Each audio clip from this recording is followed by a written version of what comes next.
Hello everyone, welcome back to my channel. আমি সায়ন্তী, তোমরা দেখছো সায়ন্তীজ ওয়ার্ল্ড। তো আমি মানে প্রথমবার ট্রাই করছি গেট রেডি উইথ মি। তো আমি একটা নর্মাল ড্রেস পরে নিয়েছি, আমি একটু বাইরে যাব সন্ধ্যাবেলা। তো আমি তার জন্য একটা নর্মাল একটা কমফর্টেবল সুতির ড্রেস পরে নিয়েছি। এখন যা গরম পড়েছে, তাই জন্য এরকম ড্রেস বেশ কমফর্টেবল।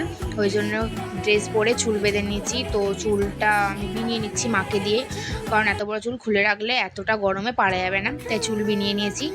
তারপরে বেশি কিছু করব না, তাই একটুখানি লিপস্টিক, এখন মানে নর্মালি বাইরে যাব তাই একটু লিপস্টিক পরে নিলাম।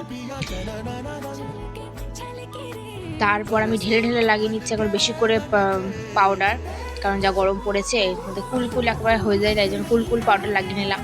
তারপর একটু পারফিউম মেরে নিলাম। তো আমি এখন পুরো রেডি। তো কেমন লাগলো অবশ্যই জানিও। তো আমার চ্যানেলটাকে অবশ্যই সাবস্ক্রাইব করে দিও। টাটা।